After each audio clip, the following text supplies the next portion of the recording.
As the State Bank of India asks the Supreme Court for more time to furnish the details of electoral bonds struck down by the Supreme Court in the public domain, the Congress is accusing the BJP of hiding behind the SBI. I'm Barkha and you're with the Mojo story. And let's get started with our big focus on the program today, which is the SBI appealing to the Supreme Court for more time in furnishing the details of these electoral bonds. Remember, the Supreme Court had struck down the electoral bonds as a way of political funding, objecting to their essential anonymity, and had in fact asked for the SBI to furnish in the public domain on the Election Commission website all of the details of who had funded whom. What happens next? The SBI is asking for time till June. That's well after the elections. Let's introduce our guests on the program today.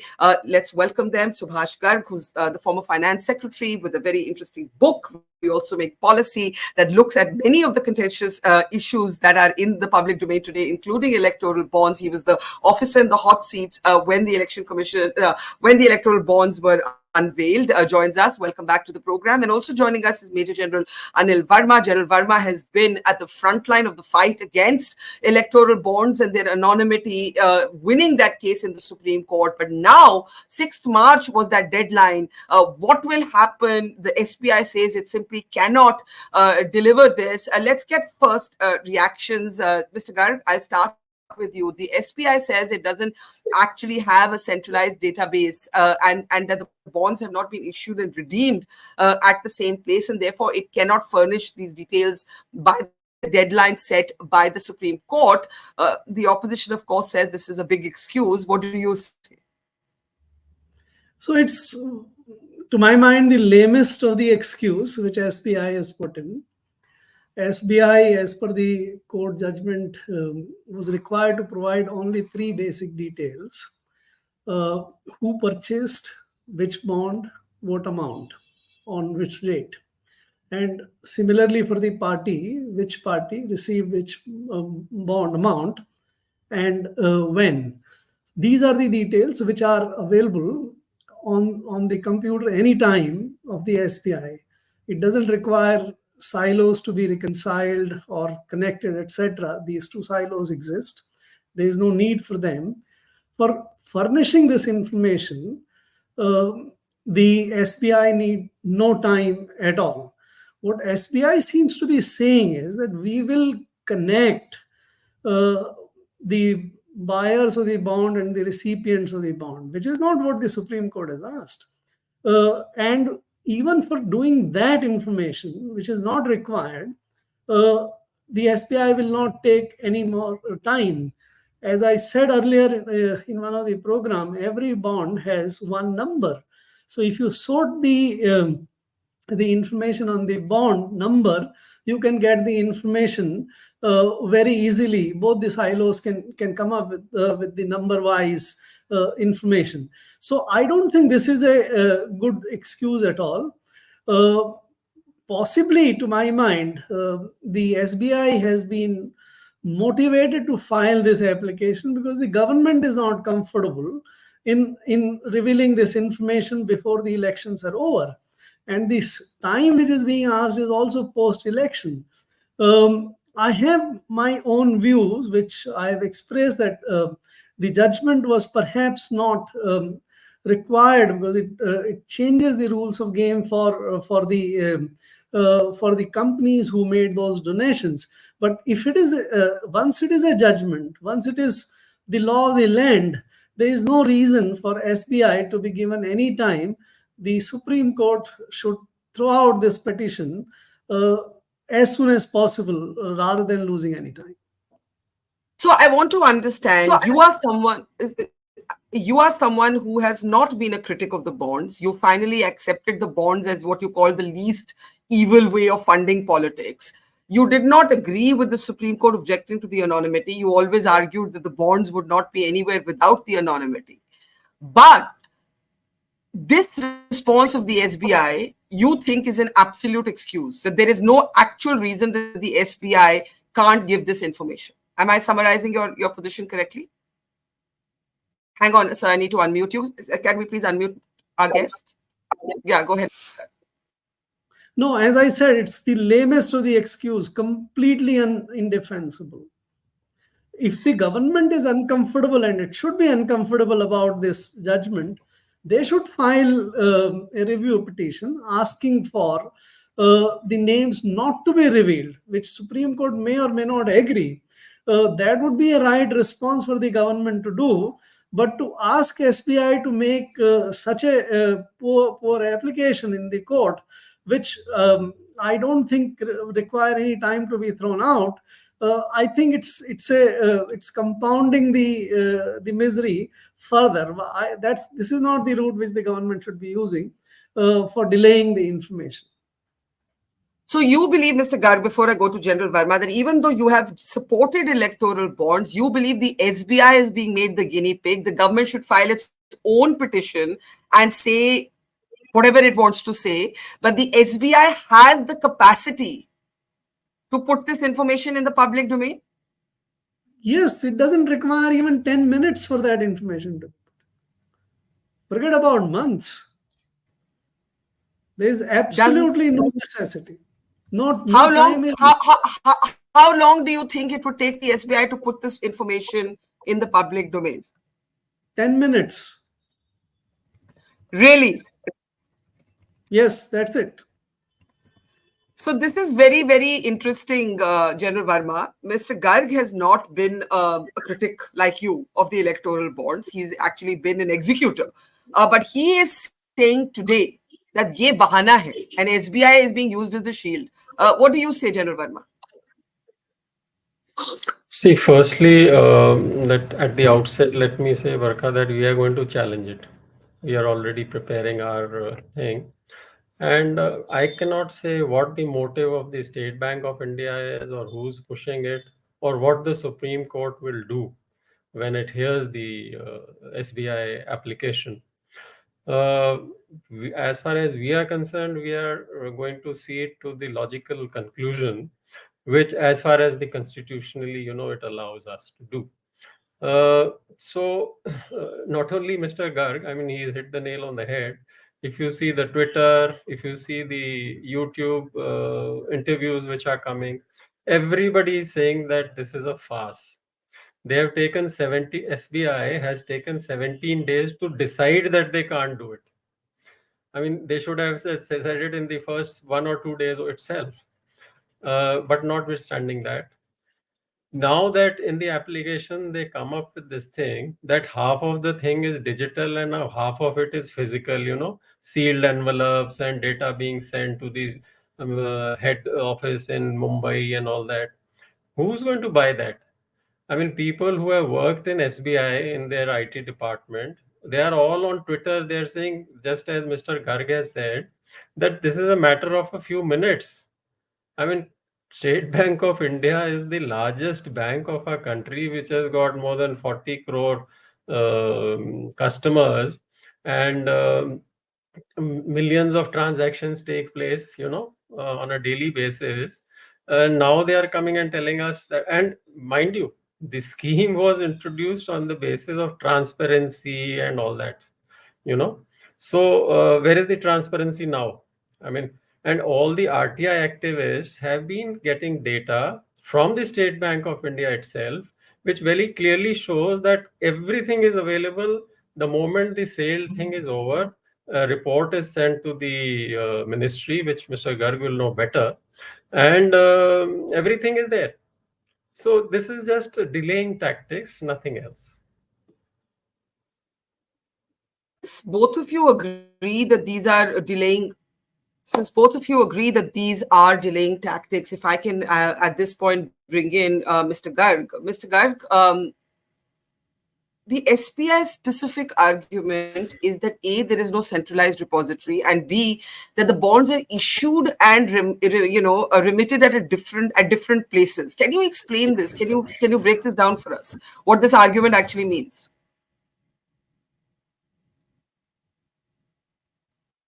Mr. Garg, I can't hear you. Yeah, go ahead. Yeah. So, as Mr. Nair is also saying, the SBI has brought it in after weeks of the judgment. just before the deadline was to come into force. I think their tactic or strategy is that you file it. The court process would require it to be sort of taken up, listed, and some people will join like ADR to respond. And in this process itself, couple of weeks or months might go. That is why I was saying the Supreme Court has to tell two things to the SBI. Number one, what SBI is saying that we will provide as information is not what the court has asked it to provide. Court has asked to provide it only three information which I listed out earlier, not connecting for each bond who bought and who received it. That is not what the court has asked. And this information is available at all times online in the database and the computer systems of the SBI. It doesn't require anything to be collated or cross-checked or cross-connected. Therefore, if the Supreme Court tells the SBI, I thought it should have been done today itself or tomorrow, that your petition is thrown out. You go and deliver the information which is asked tomorrow or by the date which was prescribed earlier. So that is the way to go. As far as the scheme requirement was concerned, the scheme also provided that if there is any case or the court directs that information would be provided by the SBI to the court, and now the court has directed, court has decided, and therefore in line with this scheme, also the information is to be provided. I think the system should not become sort of a victim of the procedural tactic which the SBI is employing. So, Mr. Garg, you're basically arguing. Can I come back to my guest, please? We can come out of these shots, and can we add General Verma also to our screen? I want to ask you, Mr. Garg, a question. You have argued that actually this whole sort of anticipation that by the 6th of March, we would get to know who has given money to whom, ye itna aasan nahi tha, because that's not what the court asked for. And you're saying what the court asked for is very simple. It needs no coalition. It may not have created any bombshells or high drama, but it can easily be done. But if that's the case, why is the government reluctant, you think, to have that come out? Agar koi naam nikal ke waise hi nahi aane, why do you think the government is reluctant? No, in my judgment, the reason is that the information would be available that who bought, which company bought, and who received. The connection bond by bond may not be visible, which I said earlier, will not be visible immediately. But people can employ a lot of data analytics to put one to one.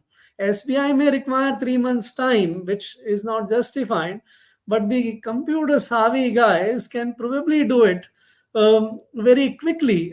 And that is what perhaps the government is worried that once this information is out, there would be lots of connections established that who has given to whom, why.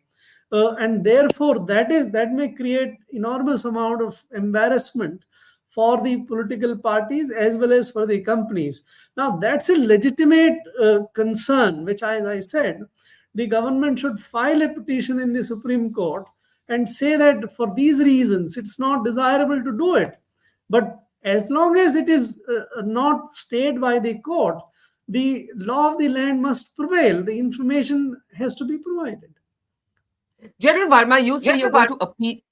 You say you're going to appeal and challenge the SBI position. We have no way of anticipating what the Supreme Court is going to do. What is going to be your central argument, ADR central argument in the Supreme Court? We are thinking of filing a contempt petition because we will simply say that 6th was the date which you had given, and they have not given the data. So they should be, SBI should be held responsible for contempt. That is, I think, going to be the main argument that we are going to give whenever it comes up for hearing. But just to add to what Mr. Garg was saying, there are so many people who have done a lot of research and put out things in the public domain. I think News Minute or somebody, they've given out a list of 30 people, corporates, who were either raided before or after the donations.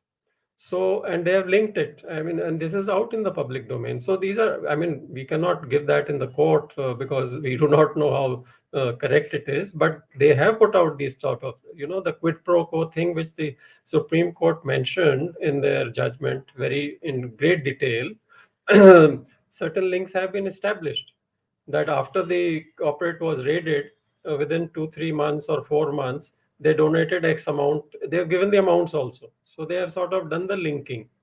So it's quite obvious that is the reason why they are trying to. Now I do not know whether this time which they have asked for is going to be used to do some more fudging. We don't know.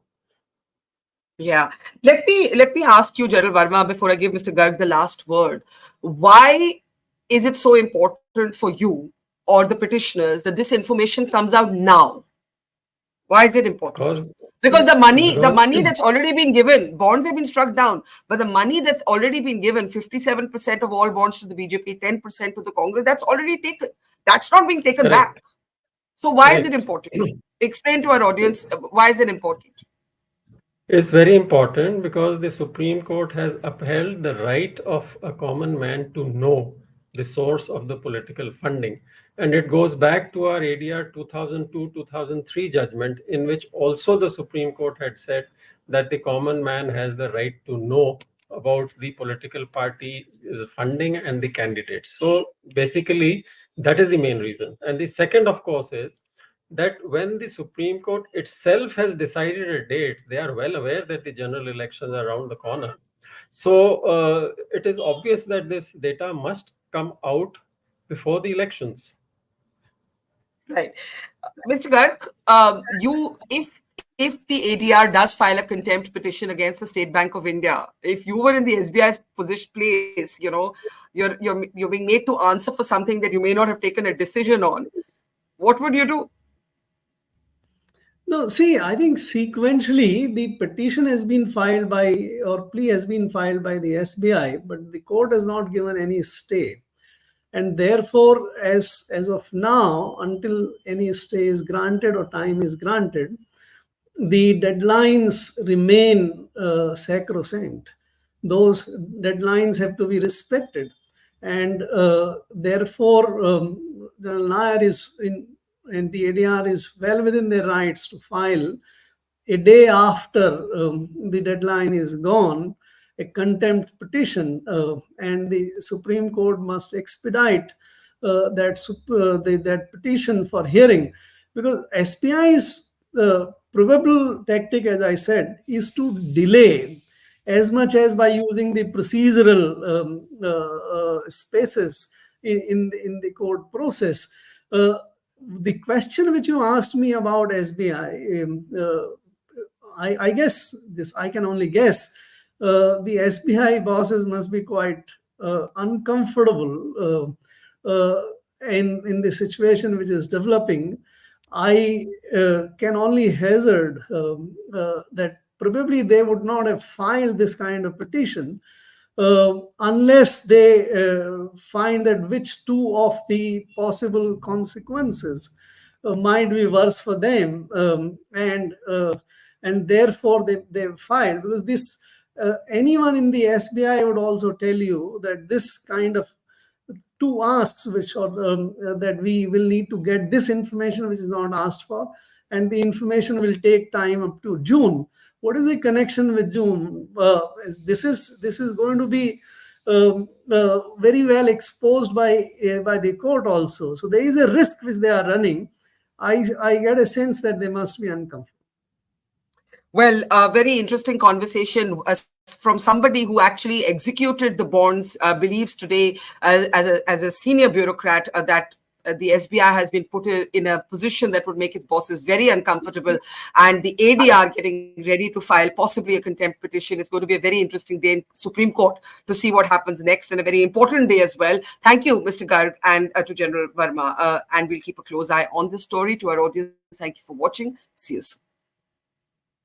Mojo Story has always made a commitment to its viewers to go to where the story is. And as you can see here, we are at the epicenter of the Israel war on Gaza. We are right at the front line, about 1 mile from the Gaza Strip, as the Israeli military gets ready with its tanks and its gunners to begin its final frontal assault that will take troops into Gaza. As we said, we are not like other organizations. We believe in giving you all sides of the story objectively and as much as possible from the ground. And that's exactly what we're doing here, covering the biggest global story today from the epicenter of the war zone. So please, we need your support. Support us, become a Mojo member, subscribe to us, spread the word, and thank you for your support.